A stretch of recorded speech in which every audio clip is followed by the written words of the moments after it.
Selamat datang di channel saya Serangga Gatal. Jangan lupa di subrek, like and share. Mimin doakan semoga kita sehat semua. Oke, kita mulai. Pria bertopi ember terdiam lama sebelum dia berkata, "Awasi Tuhan." Hanya ada beberapa kata, tetapi tampaknya setebal gunung kuno.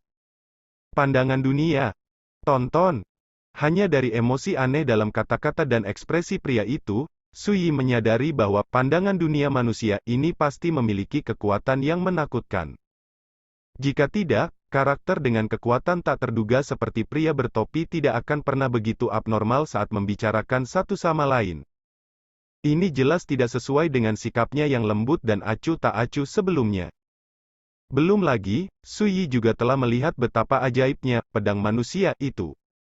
Sejak pria bertopi ember pernah berkata, pedang manusia Guanzu telah menghancurkan karma paruh waktu, dan dengan segenap hati dan jiwanya, tidak akan ada yang palsu. Dari sini, bisa dibayangkan betapa kuatnya penonton ini. Tonton. Pluto bingung. Dia berasal dari kedalaman langit berbintang, dan dia adalah tahanan ketujuh paviliun Jiutian. Dia memiliki posisi tinggi dan cara yang kuat dalam melakukan sesuatu. Tapi ini pertama kalinya aku mendengar Human Guan dan gelar Guanzu. Faktanya, sejak pria bertopi ember itu berbicara dengan Sui hingga sekarang, Hades sangat diam. Dia tidak bisa mengerti, kapan aula bintang sekte galaksi muncul ketika sosok yang menakutkan dan tidak terduga seperti pria bertopi ember muncul. Ini tidak biasa. Perlu dicatat bahwa status 3 aula dari kuil Tianyang, aula roda bulan, dan aula Zongxing dari sekte galaksi kira-kira setara dengan status 3 pengorbanan surgawi di paviliun Jiutian. Tapi ketika Pluto menghadapi hari pertama pengorbanan, dia tidak seseram dan segugup saat menghadapi pria bertopi ember. Ini membuat Pluto semakin sadar bahwa status pria itu di sekte galaksi sama sekali tidak sesederhana apologis. Jangan bicarakan ini, aku sudah menunggu bertahun-tahun, dan sekarang akhirnya aku menunggumu datang. Saatnya bicara tentang bisnis. Pria bertopi ember telah memulihkan ekspresinya dan senyumnya hangat. Tapi suasana di tempat itu diam-diam ditekan. Sui berkata, tidak apa-apa untuk berbicara tentang bisnis. Tetapi sebelum itu, saya ingin tahu apakah hantu tua yang membawa peti mati dan Cui Longxiang hidup atau mati. Pria bertopi ember mengerutkan kening dan menghela nafas pelan. Ini sedikit merepotkan. Hati Sui tenggelam dan berkata, kamu membunuh mereka? Pria bertopi ember melambaikan tangannya, menunjuk ke kapal harta karun hitam di tengah kolam reinkarnasi, dan berkata, kamu dapat melihat jika kamu melihatnya. Saat dia mengangkat jarinya, kapal harta karun hitam itu tiba-tiba bergetar sedikit, sinar cahaya melonjak, dan tirai tipis muncul di kehampaan. Itu adalah pemandangan di dasar kolam reinkarnasi. Berdarah dan tragis. Bawa peti mati hantu tua itu? Sui terkejut. Orang tua ini jelas ditekan untuk waktu yang lama, dan dia terluka parah dan sekarat. Pada saat ini, Pluto sangat menyadari bahwa sosok tinggi Sui sedikit menegang, dan ekspresinya menjadi sangat acuh tak acuh dan tenang. Ini adalah tanda kemarahan Sui. Inilah yang terjadi ketika menghadapi muridnya, Huo Yao. Tidak diragukan lagi, apa yang terjadi pada hantu tua pembawa peti mati ini benar-benar membuat Sui marah. Saya pernah memintanya untuk mengajari saya misteri reinkarnasi, tetapi dia menolak memberi saya nasihat. Dalam keputusasaan, saya hanya bisa menggunakan beberapa cara untuk menekannya. Pria bertopi ember menghela nafas dan menggelengkan kepalanya, aku benar-benar tidak mengerti mengapa dia harus begitu keras kepala. Sui terdiam sejenak, lalu bertanya, di mana Cui Longxiang? Pria bertopi ember berkata, saya tidak tahu siapa dia, tapi saya pikir dia seharusnya ada di sana. Dia mengangkat tangannya sedikit. Kapal harta karun hitam di tengah danau tiba-tiba bersinar, mencerminkan pemandangan di dalam kapal harta karun. Di pusat galaksi, ada penjara raksasa yang dibangun oleh api ilahi bintang. Ada banyak tokoh di penjara. Ada pria dan wanita, dengan penampilan yang berbeda, tetapi ekspresi mereka penuh dengan keputusasaan dan ketakutan. Di sudut penjara, seorang lelaki tua dengan mahkota tinggi dan pakaian kuno serta janggut coret-coret sedang duduk, matanya terpejam, dan dia duduk tak bergerak. Mata Suyi menyipit ketika dia melihat lelaki tua itu, Cui Longxiang. Tidak diragukan lagi, kapal harta karun hitam adalah kapal hantu hitam misterius yang telah membuat banyak kebisingan di dunia selama lebih dari 10 tahun. Yang ditahan di penjara galaksi adalah pembangkit tenaga listrik yang menghilang secara misterius di Lautan Pahit dalam beberapa tahun terakhir. Tanda lahirnya Dao Netherland. Pria bertopi ember menertawakan dirinya sendiri. Jika bukan karena ini, saya tidak akan suka menggunakan cara yang tidak dapat diandalkan untuk membuat tata letak. Lalu, dia memandang Su Yi. Untungnya, kamu masih di sini. Tahun-tahun penantian dan perencanaanku tidak sia-sia. Baru saja Hades menyadari bahwa kapal hitam itu muncul, tujuan utamanya adalah memikat Su Yi untuk datang. Memikirkan hal ini, dia benar-benar rumit.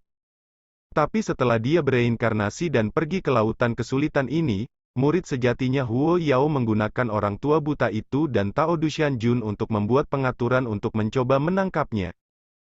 Tapi siapa sangka, ini baru permulaan. Setelah tiba di tempat reinkarnasi ini, orang-orang tiba-tiba menyadari bahwa bertahun-tahun yang lalu, seseorang telah menyusun rencananya, menggunakan hantu tua pembawa peti mati sebagai sandera dan kapal hantu hitam sebagai umpan, untuk memancingnya Su Xuanjun untuk datang. Yang mengejutkannya, dia melihat ekspresi Sui yang tenang dan berkata, "Karena tujuanmu telah tercapai, bisakah kamu membiarkan mereka pergi?" Pria bertopi ember menggelengkan kepalanya dan berkata, "Mereka bukan sandera, jadi secara alami tidak mungkin bagi mereka untuk bertukar." Belum lagi. Dia mengangkat kepalanya, menatap Sui dengan mata jernih, dan berkata sambil tersenyum, "Apakah menurutmu aku perlu mengancam penyerahanmu dengan nyawa orang lain?" Dia mengenakan jubah kain, menginjak sepatu mangga, dan memiliki temperamen hangat seperti angin musim semi. Tetapi saat ini, dengan kata-kata ini, seluruh orang memancarkan penghinaan dan kepercayaan diri dari dalam ke luar. Pluto bergidik, dan untuk sesaat, dia merasa bahwa dia tidak sedang menghadapi seseorang. Tapi langit berbintang yang luas, dalam, dan tak terbatas. Itu membuat orang merasa sekecil pasir dan debu. Mata Su Yi menyipit dengan tenang, dan dia juga memperhatikan kengerian pria bertopi itu. Nada suaranya menjadi lebih acuh tak acuh, "Jadi, bahkan jika aku menyerahkan apa yang kamu inginkan, kamu tidak akan membiarkanku pergi."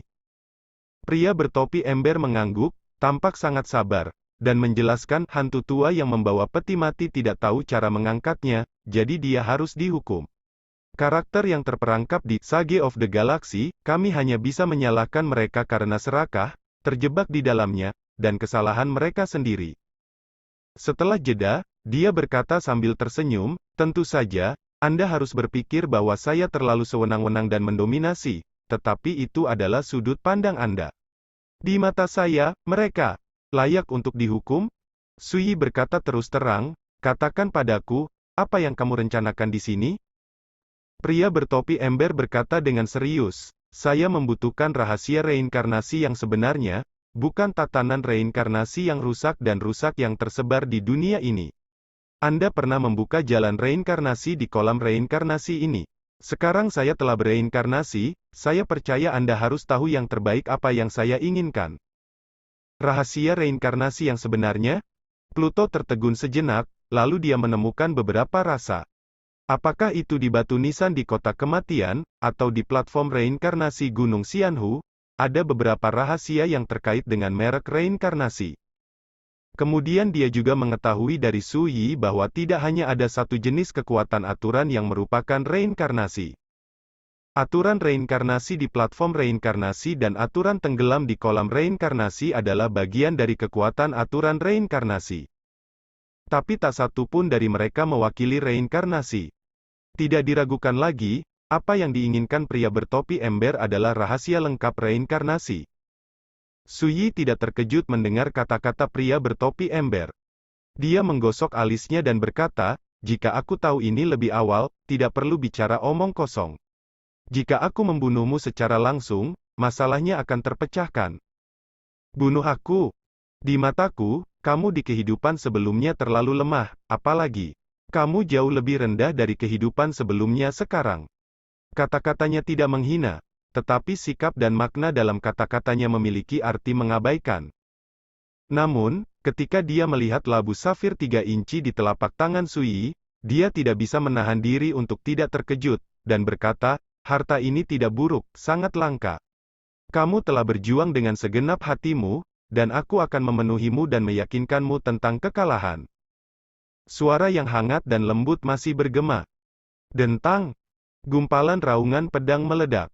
Di telapak tangan Sui, labu safir meledak menjadi cahaya biru yang halus dan tembus cahaya.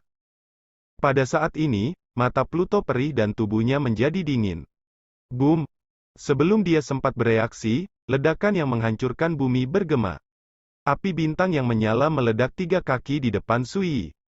Kekosongan di dekatnya tiba-tiba muncul, dan semburan kekuatan penghancur mengamuk dan menyebar. Di kejauhan, pria bertopi ember berkata dengan heran, pedang yang sangat cepat. Sebelumnya, ketika dia berbicara, sementara pikirannya berputar, nyala cahaya bintang yang terang diam-diam menyelimuti Sui, mencoba menekan Sui dalam satu gerakan. Siapa yang mengira Sui segera menyadarinya dan mematahkannya dengan pedang? Wajah cantik Pluto berubah. Baru setelah Sui memecahkan pria bertopi ember, dia menyadari apa yang baru saja terjadi, dan rasa dingin menjalari tulang punggungnya. Dalam keheningan, ada gerakan mematikan. Jika reaksi Sui sedikit lebih lambat, dia mungkin akan menderita. Tidak jauh, mata jernih pria bertopi ember menjadi sedalam langit berbintang, dan kekuatan tak terlihat menyebar di dunia ini. Pluto menyeramkan. Pria bertopi itu terlalu kuat. Menghadapinya, Pluto merasa tercekik.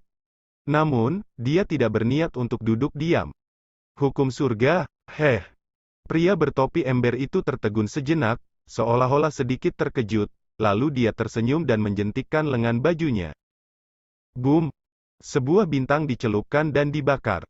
Sosok Hades melesat mundur dan jatuh 100 kaki jauhnya.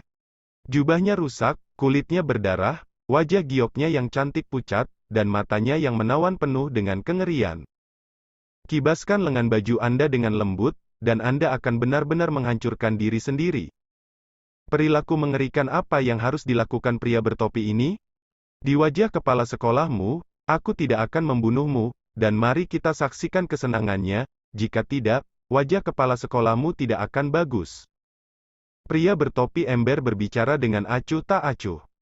Dia dengan jelas melihat melalui asal-usul Hades, dan di antara kata-katanya, dia tampaknya cukup akrab dengan kepala sekolah paling misterius di paviliun Jiutian, dan dia tidak takut.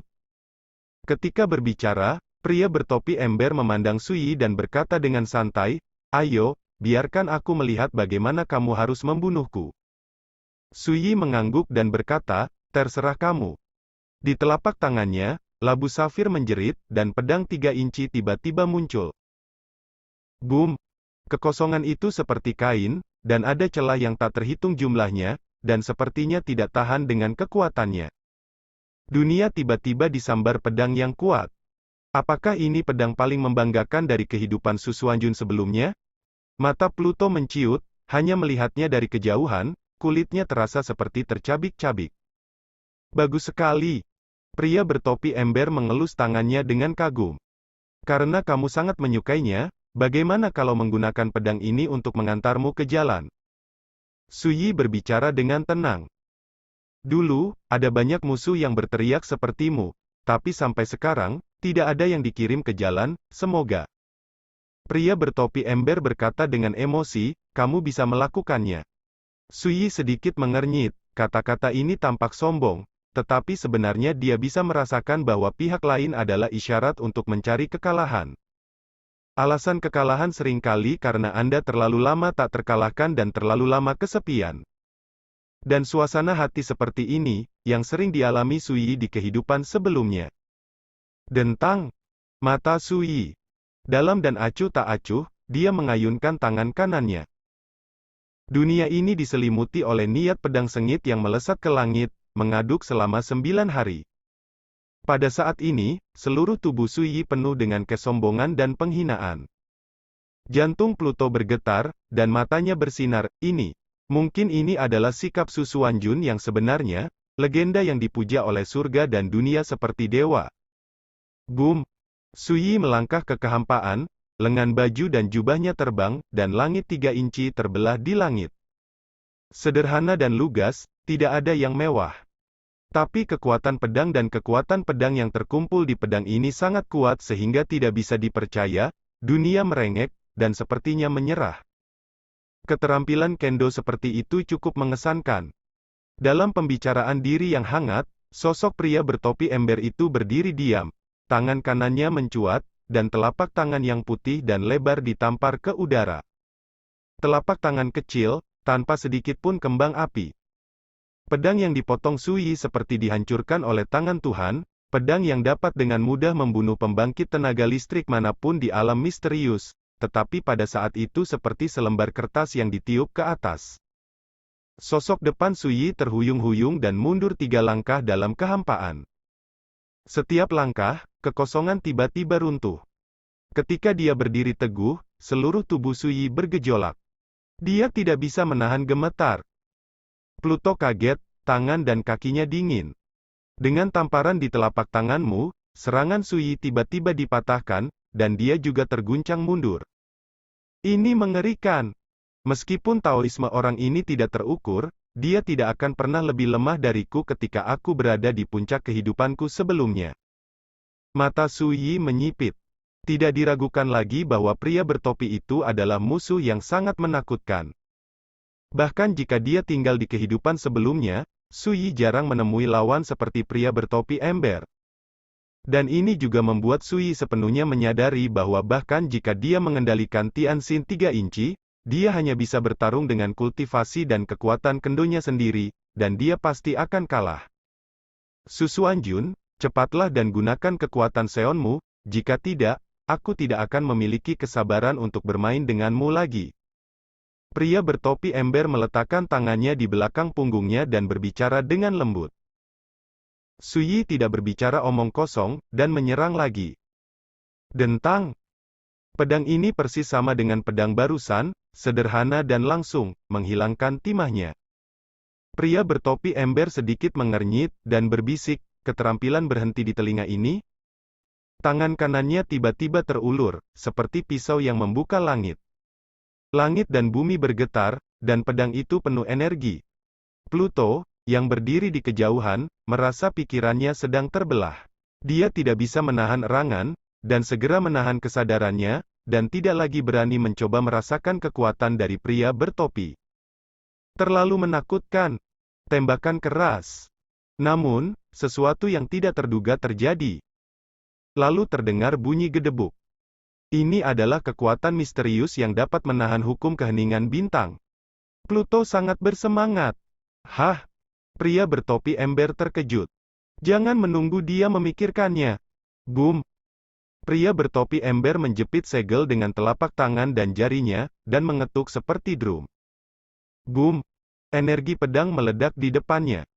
Namun, bagaimanapun juga, pria bertopi ember itu agak terburu-buru.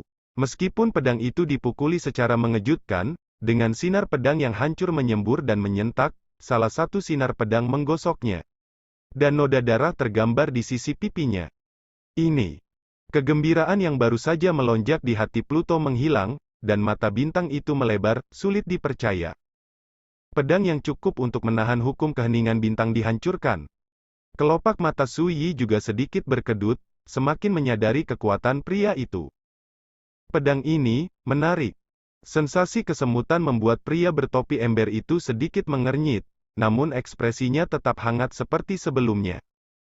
Dia mengangkat tangannya, dan seberkas cahaya pedang yang akan menghilang muncul di telapak tangannya. Tiba-tiba, dia mengangkat kepalanya, matanya bersinar-sinar, seperti pita yang menembus langit berbintang tanpa batas, menatap Suyi.